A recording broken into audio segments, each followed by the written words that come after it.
Doctor साहब, एक नए सियासी वसात की बज़ाहिर तैयारी हमें नज़र आ रही है, जहां जहांगीर तरीन साहब काफ़ी एक्टिव हैं सियासत में और पीपल्स पार्टी भी पंजाब में जलसे की तैयारी कर रही है।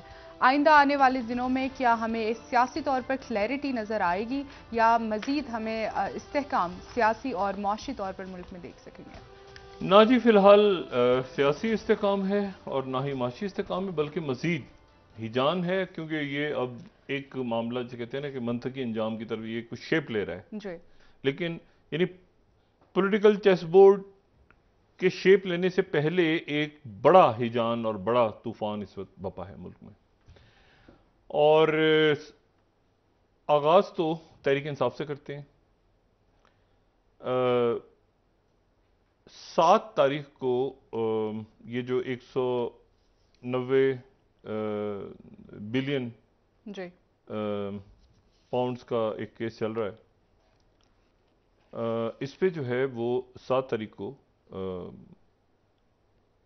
पेशी है साबिक वजीर आजम की। और खबर यह है कि बाकायदा एक शख्सियत ने खुद को वादा माफ गवाह के तौर पे पेश कर दिया। और ये जो शख्सियत है, इस शख्सियत के बारे में कोई तसव्वुर भी नहीं कर सकता था कि ये सबसे पहले, क्योंकि बाकी लोग भी जो जिन्होंने छोड़ा है तहरीक इंसाफ को, उन्होंने प्रेस कॉन्फ्रेंसें की हैं, उन्होंने भी बहुत सी बातें बताई हैं, बता रहे हैं, सब कुछ कर रहे हैं। लेकिन उसमें से कुछ गिरफ्तार हुए, कुछ रिहा हो गए, सारे कुछ। लेकिन ये जो शख्सियत है, इसने बाकायदा अपने आप को एक तरह से आप समझें कि यकीन दहानी पर कि ये मुकम्मल तौर पे जो भी इनके इल्म में है, जो भी कुछ वो बताएंगे जी। तहकीकाती अदारों को, इन्होंने अपना नाम बतौर वादा माफ गवाह पेश किया है। इनका नाम है उस्मान बुज़दार। अच्छा।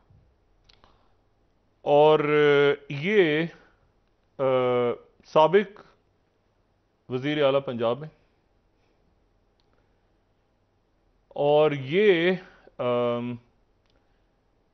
कोह सुलेमान के कहीं पहाड़ों पे चढ़ गए थे, पहुंच गए थे। वहां से इन्होंने राब्ता किया बलूचिस्तान में, और वहां से इन्होंने राब्ता करके फिर कोयटा में इन्होंने प्रेस कॉन्फ्रेंस की, और इन्होंने उस प्रेस कॉन्फ्रेंस के बाद ये कहा कि मैं इस शर्त पे वापस आ रहा हूं कि मुझे गिरफ्तार नहीं किया जाएगा। तो ये जाहिर है कि जब गिरफ्तार नहीं किया जाएगा तो वो ये कंडीशन हो सकती है कि इन्होंने अपने आप को बतौर वादा माफ पेश किया इस वक्त। अब क्या उसकी टर्म्स एंड कंडीशंस हैं, उसमें मैंने जो पूछा इनके करीबी लोगों से, एक बड़ी हैरान कुन सी बात है, लेकिन बहरहाल ये इस तरह होने जा रहा है। उन्होंने कहा जी बात यह है कि साईं को तो कुछ पता नहीं था, तो साईं तो बस जो फाइल आती थी उस पर साइन कर देते थे अच्छा। या अंगूठा लगा देते थे। तो साईं तो आपको पता है ना, मासूम आदमी है, इंतहाई भोले भाले आदमी है। तो वो तो कहते हैं कि मुझे तो ऐसे ही मुख्तलिफ मामलात में डाल दिया, तो मैं तो सब कुछ बताने को तैयार हूं। तो ये इनकी प्रेस कॉन्फ्रेंस भी कोयटा में हुई, जी बिल्कुल। और ये पहाड़ों से कहीं से उतरे, और उसके बाद ये वहाँ पे जाहिर है कि फिर पूरी उसमें, मतलब ना ये पंजाब में है ना ये इस्लामाबाद में, बल्कि ये कोयटा में प्रेस कॉन्फ्रेंस की इन्होंने।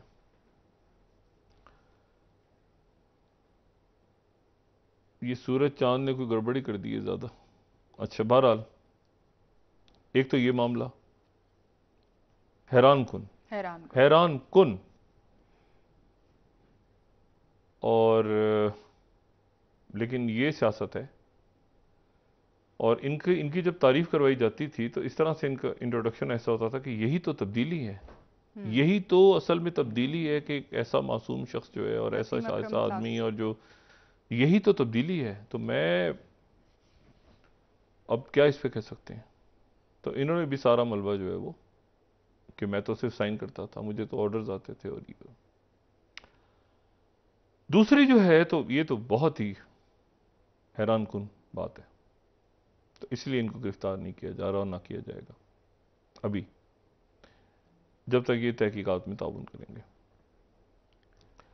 दूसरी ये जो पार्टीज वगैरह के हवाले से इत्तला है, उसमें यह है कि एक तो चंद शख्सियात गालिबन मुल्क से बाहर चली गई हैं, मैंने बताया था पहले भी, जो तहरीक इंसाफ से अलग हुए हैं। और जहांगीर तरीन साहब जो हैं वो एक दो रोज में अपनी पार्टी का ऐलान करेंगे, लेकिन उस पार्टी में ये जो शख्सियात हैं जो हालिया दिनों में तहरीक इंसाफ जिन्होंने छोड़ी है, जैसे असद उमर हों या अली जैदी हों या इमरान इस्माइल हों या बाकी शख्सियात हों, ये जो लोग हैं इन्होंने कोई ख़ास ना इनसे रब्ता हुआ है और ना ही इनके साथ कोई मामला जो हैं वो तय हुए हैं कि ये वापस आएंगे। लेकिन जो ज़राए हैं, ज़ाहिर दोनों तरफ से ये खबर, चाहे कोई वो परवेज़ खटक साहब बड़े करीब रहे हैं शाह महमूद कुरैशी, इनके जहांगीर तरीन साहब के, लेकिन परवेज़ खटक साहब की भी जो है वो एक जो उनकी इस पूरे के पूरी पार्टी में या जहांगीर तरीन साहब की ग्रुप तो नहीं, अभी पार्टी की शक्ल लेंगे और फिर पार्टी अनाउंस करने के बाद फिर ये लंदन जाएंगे और नवाज शरीफ साहब के साथ फिर इनकी जो बात होगी वो पार्टी इनकी जम नहीं होने जा रही।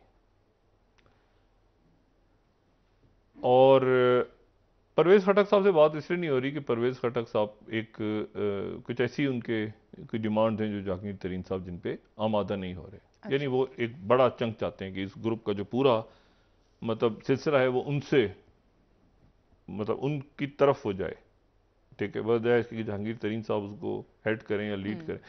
जहांगीर तरीन साहब के साथ वो लोग ज़्यादातर आ रहे हैं जो जब जहांगीर तरीन साहब को हटाया गया तो वो लोग भी कॉर्नर हो गए।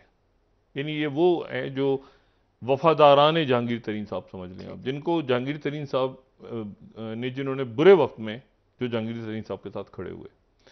ये जो शख्सियात हैं इन्होंने तो जहांगीर तरीन साहब को निकाला था, तो ये जहांगीर तरीन साहब के साथ कैसे आएंगे, ठीक है।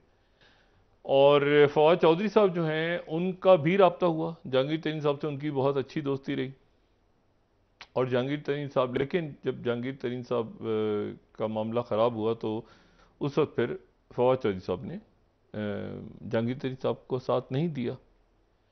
जहांगीर तरीन साहब जो हैं उनको इस बात का दुख रहा बहुत ज़्यादा कि फवाद चौधरी ने मेरा मुश्किल वक्त में साथ नहीं दिया, और उसकी वजह यह है कि फवाद चौधरी साहब के पीछे उस वक्त लगे हुए थे आमिर कियानी साहब। तो जहांगीर तरीन साहब ने, जब जहांगीर तरीन साहब का बड़ा कलीदी किरदार था तहरीक इंसाफ में और हुकूमत में, तो जहांगीर तरीन साहब ने जो है वो आमिर कियानी साहब जो करने जा रहे थे फवाद चौधरी साहब के खिलाफ, उसमें उन्होंने फवाद चौधरी साहब को बचाया था, वरना बड़ी भरपूर कार्रवाई होने जा रही थी तंजीम के अंदर फवाद चौधरी साहब के खिलाफ। तो जहांगीर तरीन साहब को इस बात का दुख है कि मुझे फवाद चौधरी ने उस वक्त जो है वो, लेकिन ठीक है, जाहिर है एक इक़्तिदार होता है, सब कुछ होता है। अच्छा, अब इसमें जहांगीर तरीन साहब की जो पार्टी की कुछ रंग रूप ऐसे बने, एक तो ये डेमोक्रेटिक ग्रुप बन गया आज। अच्छा, ये डेमोक्रेटिक ग्रुप है, यानी कोई पार्टी के तौर पर रजिस्टर नहीं है, और इसमें मुराद राज साहब और हाशिम डोगर साहब, अब ये ग्रुप है। अब इसमें और कितने लोग हैं मैं नहीं जानता, लेकिन ये कि ये कोई पार्टी नहीं है, ये यकीनन ग्रुप है, तो ये आगे जाके कहीं अलायंस करेगा, क्या करेगा। लेकिन जहांगीर तरीन साहब का जो ग्रुप है, जो पार्टी है, पार्टी बनने जा रही है, वो पार्टी जिसके नाम वगैरह तजवीज़ कर रहे हैं वो एक दो तीन दिन में अनाउंस करेंगे। उसमें ये जो पीटीआई के हैवी वेट्स अभी निकले हैं, इसमें से कोई नहीं आ रहा, ठीक है। अभी तक किसी की बात नहीं बनी, परवेज़ खटक साहब की भी नहीं मामला नहीं बना, और उसमें अब परवेज़ खटक साहब, असद उमर साहब और शाह महमूद कुरैशी साहब बयान जितने भी देते रहे, लेकिन ये तीनों शख्सियात -1 का इंतज़ार कर रही हैं कि हम उधर ही हैं, तो हमने छोड़ा नहीं, लेकिन उहदों से इस्तीफा दिया। अच्छा, अब इसमें जो है वो तो ये जब लंदन जाएंगे तो ये अपनी पार्टी के अलायंस के ऊपर बात करेंगे, इलेक्टोरल अलायंस। मुस्लिम लीग नून के अंदर जो है वो बहुत ज़्यादा इस वक्त दिलचस्पी नहीं है इस ग्रुप के साथ कोई इलेक्टोरल अलायंस करने की। सही। क्योंकि वो ये समझते हैं कि अगर इस ग्रुप के साथ हमने इलेक्टोरल अलायंस किया मुस्लिम लीग नून ने, तो ये ग्रुप फिर हावी आ जाएगा और इस ग्रुप की डिमांड्स बहुत ज़्यादा होंगी। और फिर पंजाब के अंदर जो है वो नवाज शरीफ साहब का जो वोट है, वो नवाज शरीफ साहब खुद अपना वोट लेंगे ना पहले, तो फिर अपनी स्ट्रेंथ के बाद वो अलायंस, मतलब वो ये कैसे हो गया कि जी वो आए नहीं, फाल नहीं हुए वतन वापस आके, और उनकी एब्सेंस में ये ग्रुप फाल हो गया। मुस्लिम लीग नून के साथ इन्होंने ऐलान कर दिया कि हम बन गए हैं, तो यहाँ पर एक्टिविटी शुरू हो गई। तो फिर राना सनाउल्लाह साहब क्या करेंगे, और ख्वाजा आसिफ साहब और साद रफीक, बाकी उनकी पार्टी के हैं यहाँ पे बड़े हैवी वेट्स हैं पंजाब में, तो वो इसलिए ये, लेकिन इन्होंने अपना पीपल्स पार्टी के साथ भी रास्ता खोला, दरवाज़ा खोला हुआ है, क्योंकि जहांगीर तरीन साहब जो हैं वो यूसुफ रजा गिलानी साहब के रिश्तेदार भी हैं। मखदूम अहमद महमूद साहब दरमियान में आते हैं, बड़े कदावर सियासतदान हैं, तो वो भी उधर भी चल रहा है, लेकिन वो भी इलेक्टोरल अलायंस है। अच्छा, इसी दौरान इलेक्टोरल अलायंस जब होगा तो जरदारी साहब खुद लोगों से रब्ता कर रहे हैं जी, बहाल, तो वो ये कोशिश कर रहे हैं कि ऐसी सूरत हाल बने कि जब जहांगीर तरीन साहब अगर आते हैं उनके साथ, तो वो एक कमजोर पोजीशन में, बहुत स्ट्रांग पोजीशन में ना आ जाएं। क्योंकि जनूबी पंजाब है ना, तो जनूबी पंजाब में तो यूसुफ रजा गिलानी भी है ना, बहुत फाल। बिल्कुल। और ये यूसुफ रजा गिलानी साहब को बड़ा आइडियल मौका मिल गया, क्योंकि शाह महमूद कुरैशी जो है वो अंदर है,